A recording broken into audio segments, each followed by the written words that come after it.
భారతదేశపు ఆఖరి అంచున 3 మహాసముద్రాల సందర్భంలో ఒక పవిత్రమైన దేవాలయం వెలుగొందుతోంది. ఇది కేవలం దేవాలయం కాదు, ఇది ఆధ్యాత్మిక శక్తి, చరిత్ర, విశ్వాసం, మర్మాల సమ్మేళనం. అదే మన కన్యాకుమారి దేవి ఆలయం. ఈ రోజు మనం ఆమె పుట్టుక వెనుక ఉన్న పురాణగాథ, ఆలయం చరిత్ర, ఆకట్టుకునే శిల్పకళ, ఇంకా అక్కడి రహస్యాల గురించి పూర్తి సమాచారం తెలుసుకుందాం. కన్యాకుమారి తమిళనాడు రాష్ట్రంలో చివరి తీర ప్రాంతం. ఇక్కడే అరేబియా సముద్రం, బంగాళాఖాతము, భారత మహాసముద్రం కలిసే పవిత్ర ప్రదేశం. ఇక్కడి ప్రత్యేకత ఏమిటంటే, మీరు ఒకే స్థలంలో 3 సముద్రాలను చూడగలుగుతారు. ఇది ప్రకృతి ఆశ్చర్యమే కాదు, ఆధ్యాత్మిక సందేశం కూడా. పురాణ ప్రకారం పార్వతీదేవి విష్ణుమాయగా కన్యక రూపంలో భూమికి వచ్చింది. శివుడిని పెళ్లి చేసుకోవాలని దీక్ష తీసుకుంది. అయితే శివుడు వివాహానికి అంగీకరించినా ఆ పెళ్లి కాలేదు. కారణం ఏమిటంటే, నారద మహర్షి అతనికి ఆలస్యంగా చెప్పాడు. దీంతో అమ్మవారు పెళ్లి ఆలయాన్ని తయారుచేసి అన్నం, పచ్చడి సిద్ధం చేసినా పెళ్లి జరగలేదు. ఆ అమ్మవారు అప్పటినుండి యోగిని రూపంలో ఉన్నారు. కన్యక రూపంలో నిలిచి ఉన్న కారణంగా ఆమెకు కన్యాకుమారి అని పేరు వచ్చింది. ఆ ఆలయంలో ఆమె చేతిలో శంఖం ఉంటుంది.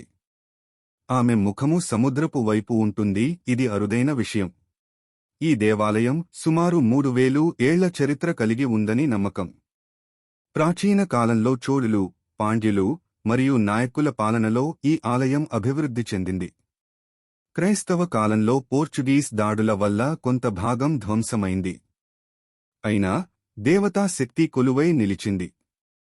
ఇది శక్తి పీఠాల్లో ఒకటి. కథ ప్రకారం సతీదేవి దేహం విడిపోయినప్పుడు ఆమె వెన్నెముక భాగం ఇక్కడ పడినట్లు చెబుతారు. ఆలయం శిల్పకళ ద్రావిడియన్ శైలి ఆధారంగా ఉంది. ప్రధాన గర్భగృహం కలువ కడలిలోకి చూస్తుంది. అమ్మవారి విగ్రహం శుద్ధమైన నల్లపు కఠిన శిలతో తయారు చేయబడింది. ఆమె ముక్కుపుడకలో ఒక అద్భుతమైన మణి ఉండేది. అది నౌకల్ని ఆకర్షించి ప్రమాదాలకు దారితీసింది. అందుకే బ్రిటిష్ వారు దాన్ని తీసివేశారన్న మాట. పటిష్టమైన నియమ నిబంధనలతో పూజలు నిర్వహించబడతాయి. అమ్మవారి దర్శనం ఒక ప్రత్యక్ష అనుభూతి లాంటిది. ఆలయం దగ్గరే వివేకానంద రాక్ మెమోరియల్ ఉంటుంది. స్వామి వివేకానంద ఇక్కడ ధ్యానం చేశారు. తిరువళ్ళువర్ విగ్రహం, గాంధీ మందిరం కూడా సందర్శించవచ్చు. ఇలా కన్యాకుమారి కేవలం ఒక తీర్థస్థలం కాదు, అది చరిత్ర, సంస్కృతి, దేశభక్తి ప్రతీక. చైత్ర పౌర్ణమి, నవరాత్రి వంటి పండుగలు ఇక్కడ ఘనంగా జరుపుకుంటారు. చిన్న పిల్లలను కన్యా పూజగా పూజించే విశిష్టత ఇక్కడ మాత్రమే కనిపిస్తుంది. ఆలయం దగ్గర అమ్మవారి ముక్కుపుడక మణి గురించి ఎన్నో కథలు ఉన్నాయి. అది ఓ ఖగోళ శక్తిగా, కొన్ని చోట్ల దృష్టి వంచకంగా వ్యవహరించేదని చెబుతారు.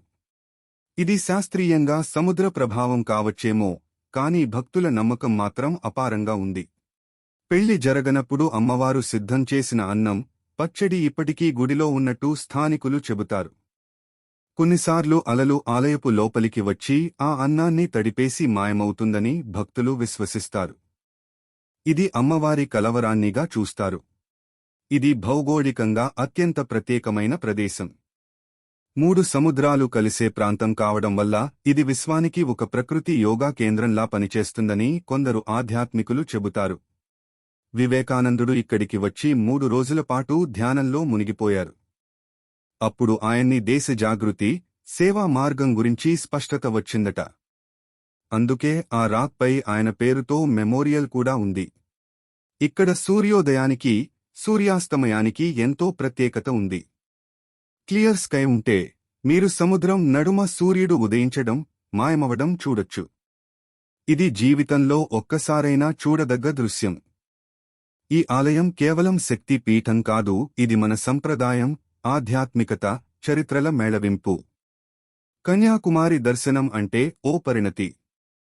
మీరు ఒక్కసారైనా ఈ దేవస్థానాన్ని చూసి ఆ పవిత్రతను అనుభవించండి. ఈ దేవాలయం ఒక సందర్శన కాదు, ఒక అనుభూతి. మనం భారతీయులుగా గర్వించాల్సిన సంస్కృతి ప్రతీక. మీరు ఈ వీడియో చూడడం ద్వారా కన్యాకుమారి దేవి గురించి కొత్తగా ఏదైనా తెలుసుకున్నారంటే ఈ పవిత్రమైన ఆలయానికి ఒక్కసారైనా వెళ్లి అమ్మవారిని దర్శించండి. మీకు ఈ వీడియో ఉపయోగపడిందనుకుంటే దయచేసి లైక్ చేయండి, మా ఛానల్ను సబ్స్క్రైబ్ చేయండి, వీడియోను షేర్ చేయండి. మళ్ళీ మరొక ఆధ్యాత్మిక ప్రయాణంతో కలుద్దాం.